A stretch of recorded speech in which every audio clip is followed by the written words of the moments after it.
네, 이 본문은 전에 설교했죠. 오늘은 이 본문 9절 9절에 대한 설교가 아니고 요한계시록에 나오는 숫자에 대해 설교하려고 합니다. 이 본문에 숫자가 많이 나오죠. 13만 4천, 또 12, 또 12,000. 이 숫자들이 그냥 그 숫자 자체의 의미라면 몰라도 이 숫자가 다른 것을 의미하는 그런 상징수라면 알아야 됩니다. 특히나 요한계시록에는 이런 숫자가 많아요. 요한계시록을 읽어내려면 이 계시록에 나오는 숫자를 이해할 수 있어야 돼요.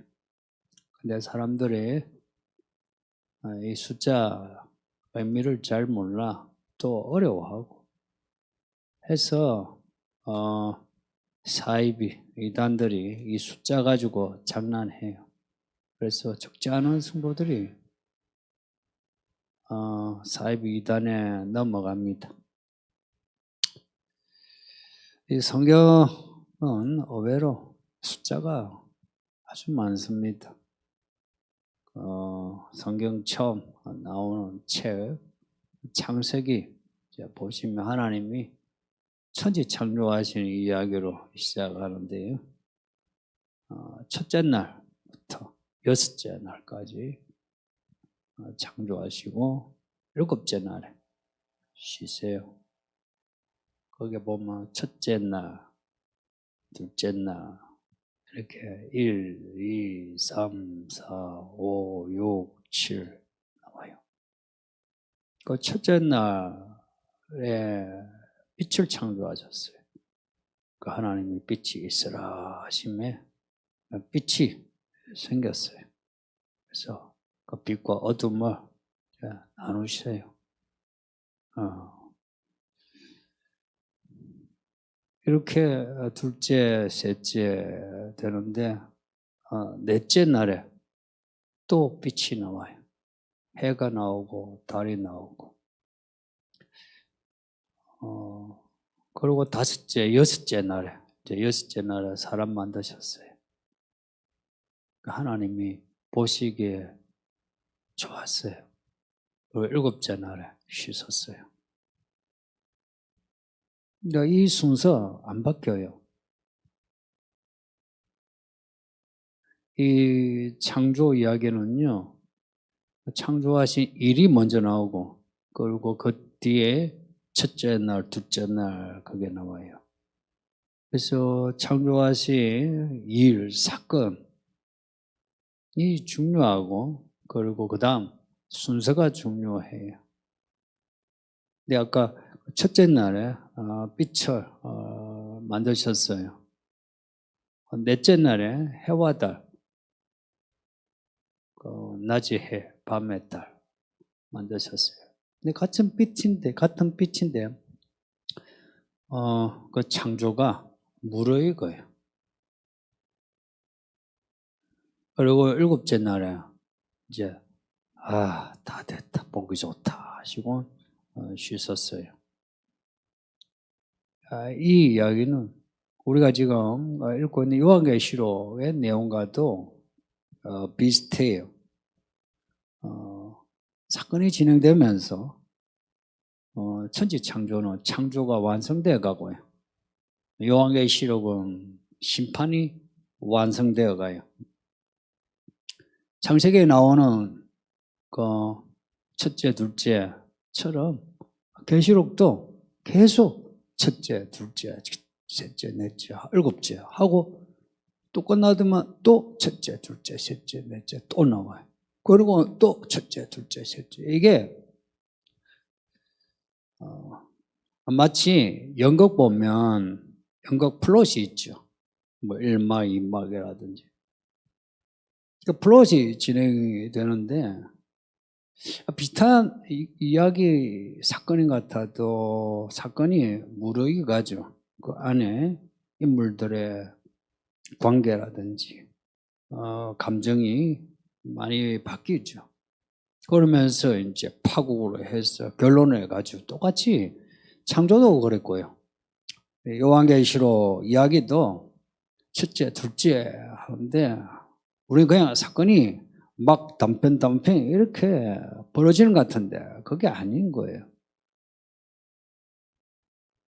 하나님의 이 심판이 완성되어 가는 겁니다. 완성되어 가는데 거기에 이 숫자들이 이제 들어가 있으면서 이 이야기가 무슨 의미가 있는지, 그 사건들이 무슨 사건인지 그걸 우리에게 가르쳐 주고 싶은 거예요. 그걸 여러 가지 숫자로 우리에게 계시하시는 거예요. 심판이 완성되어 간다는 것은 그걸 뒤집으면요, 구원이 완성되어 간다는 거예요.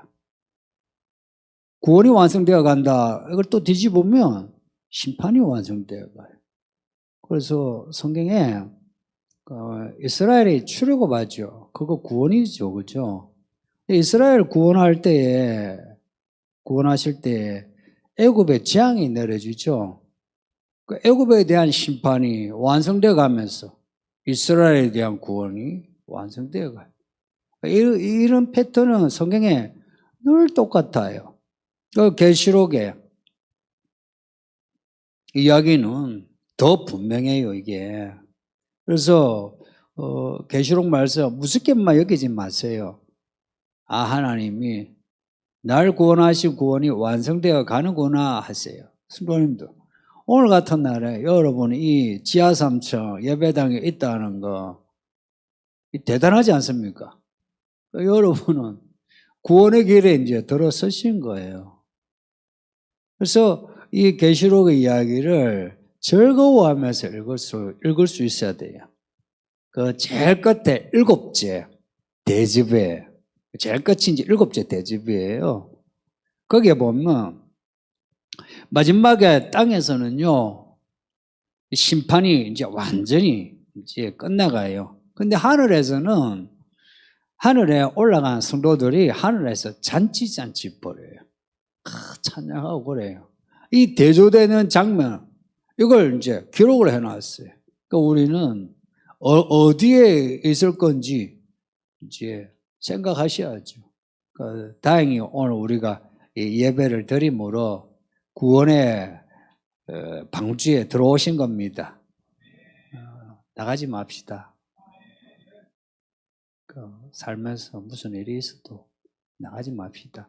우리가 계달신만큼이라도 받은 은혜 혹은 믿음이 있으면 이거 별거 아니네 그러지 마시고, 이 계달씨가 우리의 영혼과 우리의 가정을 살리는 구원의 생명입니다. 이거 버리지 마시고 끝까지 가져갑시다. 요한계시록 이런 첫째, 둘째 되면서 이제 이야기들이 반복되는 게 많아요. 지진, 별들 떨어지고, 기근이 생기고, 전염병이 생기고, 자연재해가 일어나고, 이제 이런 일들이 있죠. 같은 사건인 것처럼 보이는데, 사건 양상은 같아요. 지진이다. 근데 이렇게 첫째, 둘째 진행되면서 창세기에서부터 요한계시록 앞까지에 하신 말씀이 다 성취되어 가는 이야기다. 그러니까 지진도요. 지진이 이게 2000년 전에도 있을 거예요. 5000년 전에도 있었어요. 요 최근에도 있었어요. 근데 요 계시록의 이야기 속에 있는 이 지진이 그 전에 일어난 지진, 그리고 뒤에 일어난 지진, 이게요, 연결이 되면서 마치 이야기가 완성된 결론으로 맺어지는 것처럼 그렇게 된다 하는 겁니다. 본문에 나오는 14만 4천의 이야기도 이제 그 가운데 있습니다. 이 이야기를 여기에 7장에 여기에 기록한 거 이걸 좀 의미심장하게 받아들이세요. 요 앞에 6장에 보면 첫째에서 여섯째 인까지의 내용이 나와요. 그리고는 7장에 요 13만 4천 명이 요 이야기 나와요. 그리고 8장에 일곱째 인을 떼요. 이거 사건의 순서예요. 사건의 순서라면 여섯째 인을 떼시고 그리고 일곱째 인 사이에 이 14만 4천 이야기 나온다는 거는 요 사건 여섯째 인과 일곱째 인 사이에 요 7장에 요 내용이 뭔가가 들어가 있어서 여섯째와 일곱째를 연결해 주는 의미가 돼요.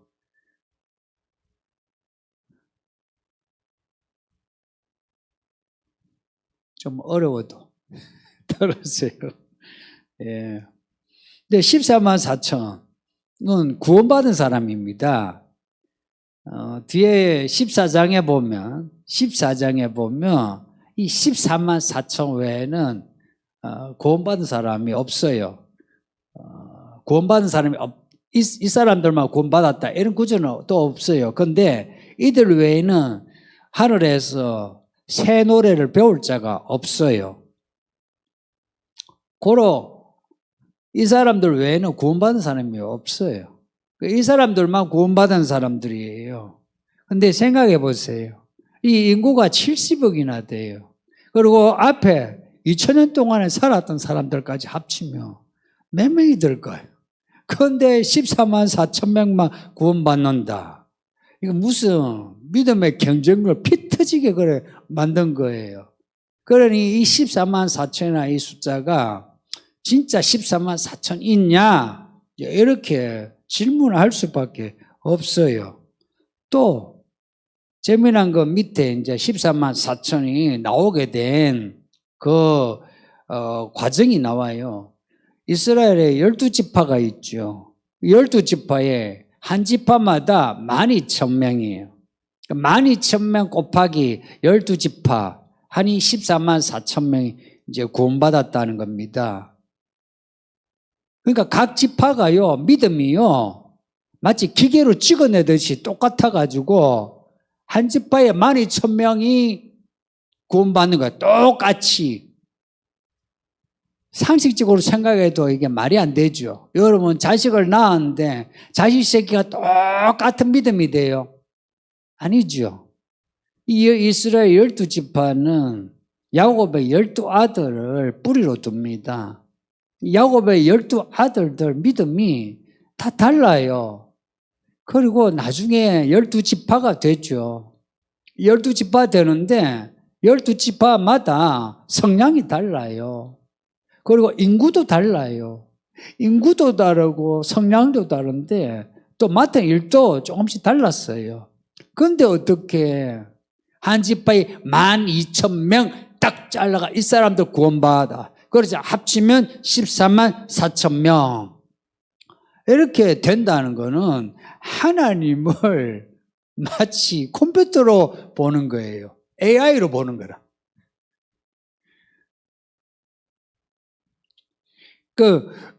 지금까지는 안 그러시다가 이제 종말이 되니까 하나님이 기계 찍어내듯이 이렇게 12,000명 딱 해가지고 13만 4천 그렇게 구원하시나 이제 그게 아니다는 거예요. 그게 아니다 하면 이 14만 4천은 14만 4천이 가지고 있는 그 숫자로 우리에게 메시지를 전하려고 하는 거예요. 이게 성경의 제일 마지막에 나온 책입니다. 그 앞에 창세기에서 유다서까지 많은 이야기 나오고 그 이야기에는 또 많은 숫자가 거기 들어가 있어요.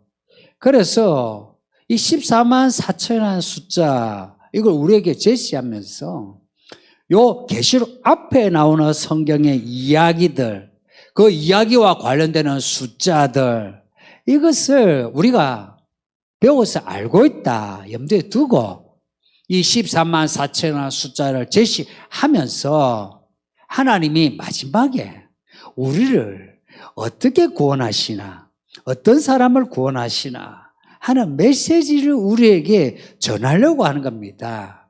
그런 거 있잖아요. 좀 더 강렬한 메시지는 직설법으로 전하는 것보다 상징을 넣어서 어떤 수사법을 써서 전달하면 메시지가 훨씬 강렬해져요. 그래서 14만 4천을 이렇게 사용하신 게 맞는 거예요. 근데 이 본문 뒤에 바로 9절에 보면 이게 실제 14만 4천 명이 아니다는 것을 바로 또 설명을 해요. 9절 보면 각 나라에서 나오는 능히 셀 수 없는 큰 무리가 흰옷을 입고 손에 종려가지 들고 보좌과 어린 양 앞에 서서 큰 소리로 외쳐 이르되 구원하심이 보좌에 앉으시나 우리 하나님과 어린 양에게 있도다. 새 노래를 불러요. 새 노래를 불러요. 근데 14만 4천 외에는 새 노래 부를 자 없다 그랬죠. 14장에 보면 그래 나와요. 근데 바로 9절에서 이들이 이렇게 흰옷 입고 새 노래를 불러요. 고로 이 능히 셀 수 없는 이 큰 무리가 앞에 우리가 읽은 14만 4천 하고 똑같은 사람이에요. 근데 요 앞에 14만 4천은요, 요한이요, 4절에 보면 인침을 받은 자의 수를 들으니, 들은 수예요. 들은 수예요. 그리고 9절을 보면 이 큰 무리는 요한이 본 숫자예요. 이 일 후에 내가 보니, 들은 거는 들은 거하고 보는 거, 본 거는 본 그대로죠. 보니까 셀 수가 없어요. 근데 들은 바는 14만 4천이에요. 그러니까 들은 거, 본 게 달라요. 그러니까 들은 이 14만 4천이 본 것의 상징입니다. 우리 영상으로 예배하는 분들도 이해되시는지요? 이해하셔야 돼요. 예. 다시 그 동영상을 보셔서 꼭 이해해 주세요. 이중 그 14만 4천이라 해놓고 그리고 뒤에는 능히 셀 수 없는 큰 무리를 하고 또 14만 4천 외에는 흰옷 입은 자 없고 새 노래 부를 자 없다 하고 근데 뒤에 보면은 큰 무리가 흰옷을 입고 또 이들이 새 노래 부르고 서로가 이렇게 모순이 되죠. 그죠? 사실 그냥 9절만 보면 서로가 안 맞네 이러죠. 요한계시록은 본문 안에서 이렇게 안 맞는 게 많아요.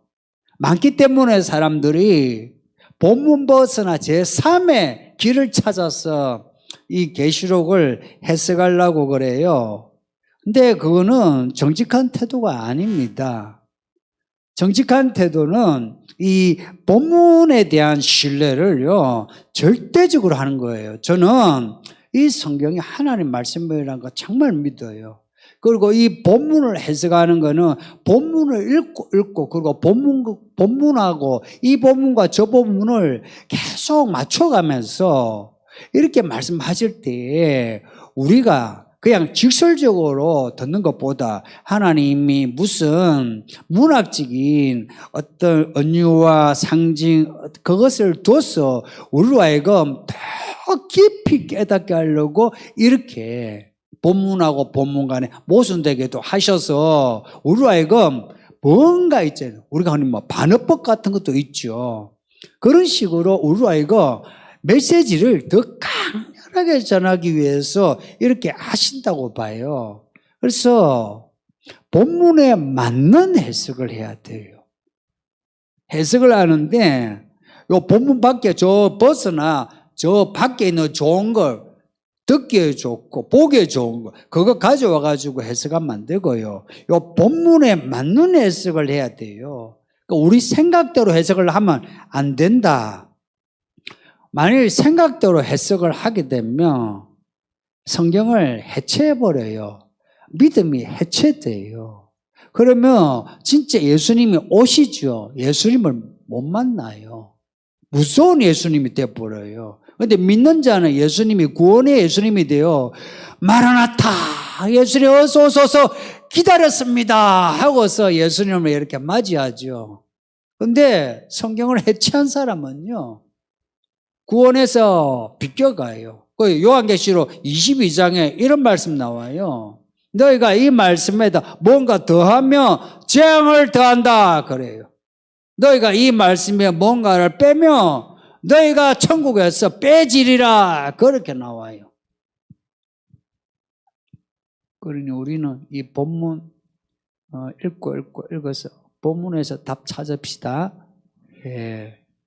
그러니까 하나님이 계시록 우리에게 주신 이유 있죠. 예수님이 곧 오신다.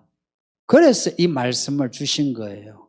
그래서 요한계시록은 좀 급박합니다. 그 1장에서 예수님이 속히 온다 그러고요. 그리고 이 일들이요. 장차라 이런 말을 나오는데 장차면 뭐 멀리 느껴지죠. 실제로는 장차란 말이 아니고요. 이제 요 일들이 연속해서 바로 터진다 이런 의미예요. 그리고 요한계시록 22장에도 끝에 내가 속히 오리라 이렇게 말씀해요. 그래서 오실 예수님을 잘 준비한 사람, 그 사람들이 14만 4천이고 그 사람들이 이기는 자이고 그 사람들이 하나님의 백성이에요. 그러니 우리의 구원을 위해서라도 요한계시록 잘 읽고 잘 듣고 잘 배웁시다. 우리 영상 예배하는 분들도 잘 읽고 잘 듣고 잘 배웁시다. 그 계시록을 읽으면 성경 앞의 이야기들을 많이 알 수 있고요.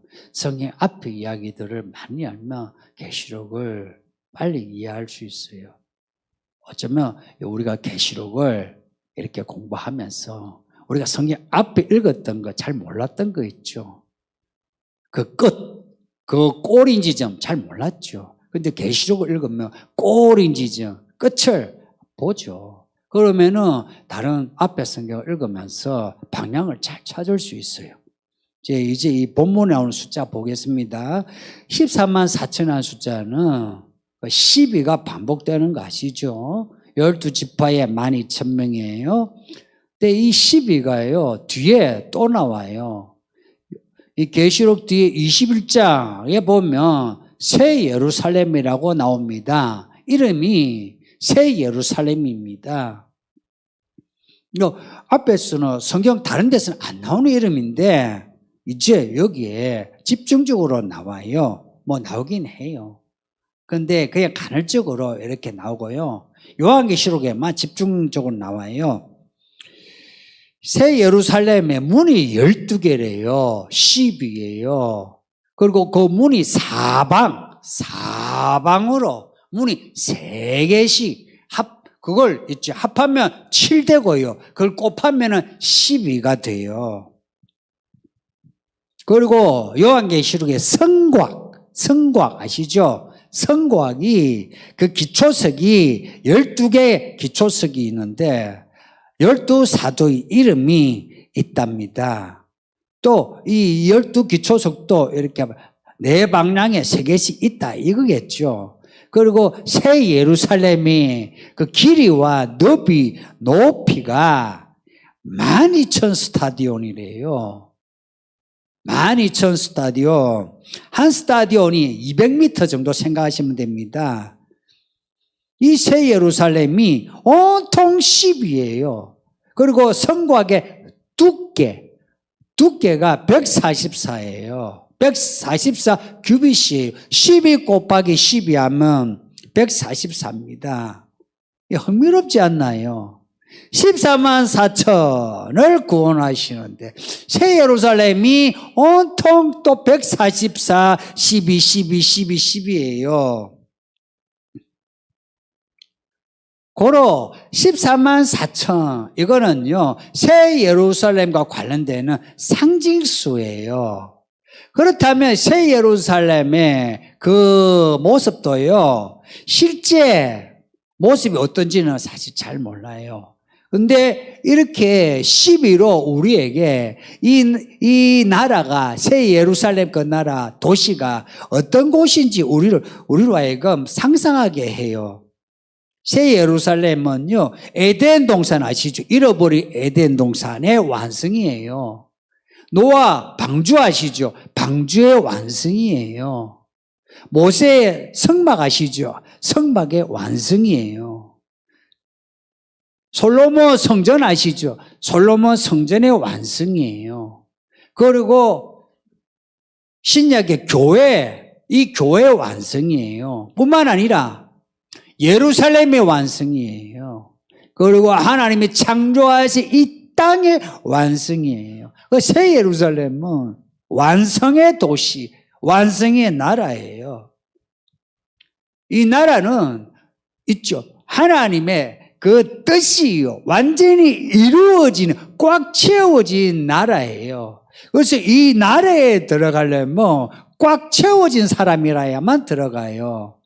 믿음이 꽉 채워지려면 어찌해야 돼요?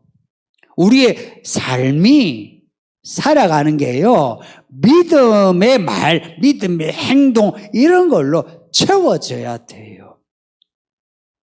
그러니까 앞에 6장 11절에 보면요, 순교자들이 이 제단에서 간청해요. 예수님, 빨리 재림하소서, 빨리 심판하소서. 그래서 우리의 피를 빨리 갚아주소서, 이렇게 간청해요. 그때 예수님 하신 말씀이 너희처럼 순교자의 수가 차기까지 기다려라 그래요. 그게 차기까지 이 말씀을 잊지 마요. 차기까지, 이 차기까지는 채워지기까지 있죠. 이런 거예요. 우리의 믿음이 채워지기까지, 혹은 하나님이 사랑하시는 자, 택하신 자가 택함받고 구원받기까지 기다리라는 겁니다. 그런 단어예요. 이거 원래 성경은 한글로 된 거 아니에요. 히브리어로 돼 있고 헬라어로 되어 있어요. 이제 그걸 번역한 겁니다. 이제 이 성경의 번역 아주 잘한 거거든요. 근데 때로는 이제 그 원래의 단어, 다른 뜻을 좀 알 필요가 있어요. 그러니까 9절에 나오는 셀 수 없는 큰 물이 있죠. 하나님은 이런 거예요. 셀 수 없는 큰 무리가 구원받기를 원해요. 그걸 14만 4천이라는 숫자로 표현하신 거예요.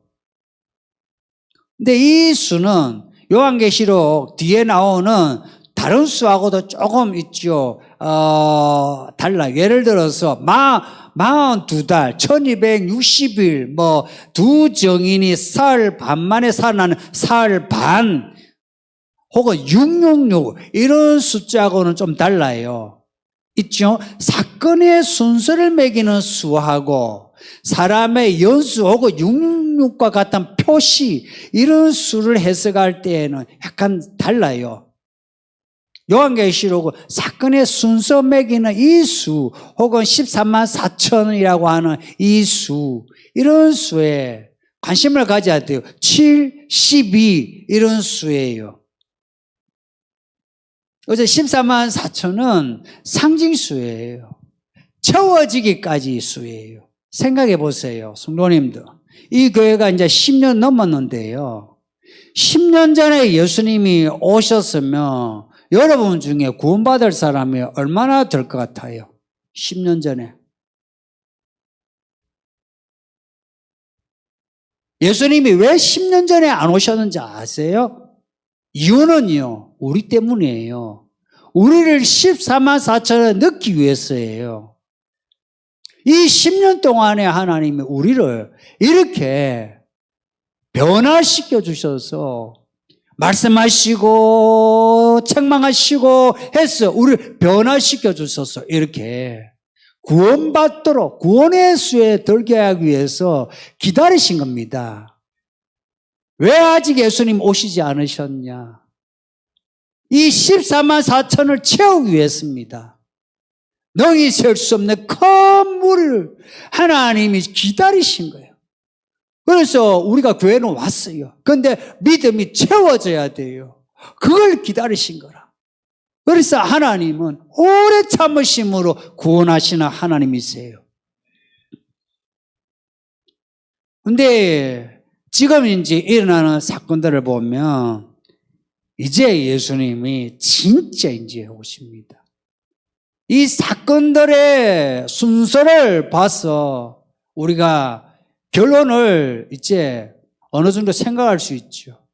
이제 이 모든 일들이 중첩되어 이제는 시간이 더 지체되지 않고 속히 오신다는 게 이제 분명해졌어요. 그러니 성도님들, 예수님이 오시기 전까지 우리 믿음 채웁시다. 요한이 그랬어요. 내가 예수의 환난, 나라, 참음에 동참했다고. 예수 믿는 믿음으로 인해서 불편한 거 있죠. 아픈 거 있죠. 외로운 거 있죠. 조금 억울한 거 있죠. 이거 감수하고 감수하면서 살아가자는 겁니다. 그렇게 하면 14만 4천이라고 하는 이 상징하는 숫자가 우리의 숫자가 되어서 우리가 이 숫자 속에 들어가는 거예요. 야고보서 1장 1절 보면 흩어지 12지파라고 나와요. 우리 보고 뭐라 했냐? 흩어지 12지파래요. 흩어지 12지파의 우리를 하나님이 끌어모으셔서 어린 양의 혼인잔치에 참여하게 하시고 새 예루살렘에 들어가게 하시고 그날까지 믿음 생활 잘합시다. 끊임없이 읽고 듣고 배우고 조금 수고스럽더라도 할만합니다. 결과치 이제 생각하면 충분히 할만합니다. 제가 신학하고 목회 결단할 때에 제가 사람이 깊이가 없어요. 얕아서 계산을 했어요. 어떻게 하면 내 인생에 내가 도움이 되겠나 해보니까 셈법을 이제 아무리 해도 하나님이 시킨 대로 하는 게 제일 낫다. 제가 결론이 그랬어요. 그래서 제가 목회 시작하고요. 목회하면서도 가능하면 이 셈법을 하려고 해요. 여러분도 가능하면 이 성경의 셈법 있죠. 본문에 맞는 해석 혹은 본문에 맞는 행동 그렇게 하셨으면 해요. 해서 우리 성도들 이 예배하는 우리 성도들은 노아 방주 속에 들어간 그 8 식구처럼 다 구원받기를 예수 이름으로 축복합니다. 이 말씀을 주신 하나님께 감사의 박수합시다. 할렐루야. 감사합니다. 말씀 생각하면서 우리 합심해서 기도합시다. 말씀 생각하면서 하나님 이 14만 4천의 성도가 되게 해달라고 믿음 자라게 해달라고 예수님 오시는 날까지 믿음 떨어지지 않게 해달라고 우리 합심해서 기도합시다.